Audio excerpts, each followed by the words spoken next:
Dragi moji, dobro mi došli na kanal. Ako vam se dopadne ovaj video, lajkujte ga, a moj kanal pratite. Klik na prati je besplatan.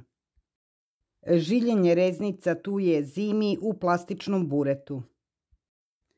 Tuju možemo razmnožavati reznicama na proleće, leto, jesen, pa čak i u zimu. U proleće, jesen ili zimu treba ubrati reznice koje su veličine od 10 do 15 cm, a gornji deo reznice treba da bude zelen, a donji deo da bude drvenast. Ne birajte ni premlade ni prestare grančice. Obratite pažnju na one koje rastu u sredini drveta. Kada skinete reznicu, na kraju treba da ostane malo kore ili takozvana peta. Što je peta duža, izdanak će se bolje ukoreniti. Da biste iščupali granu sa petom, obično se jednostavno čupa grana oštrim pokretom prema dole. Ja svake zime iz reznice užilim po neku biljku.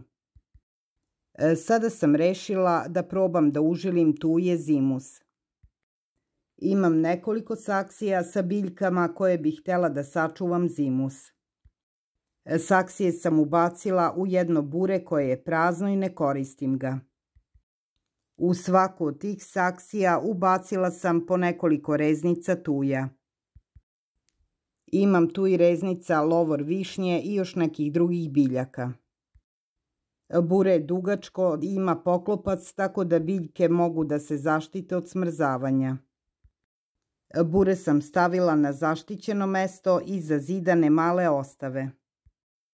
Ubacila sam i saksiju sa čuvarkućom i drugim biljkama koje želim da mi prezime. Nadam se da ova zima neće biti previše hladna i da ću uspeti da užilim tuje na ovaj način.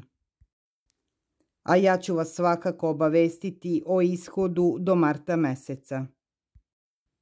A ja vam preporučujem da probate i vi da užilite reznice tuja ili nekih drugih grmova ili biljaka koje volite na ovaj način ako imate neko staro bure ili neku dugačku plastičnu kantu.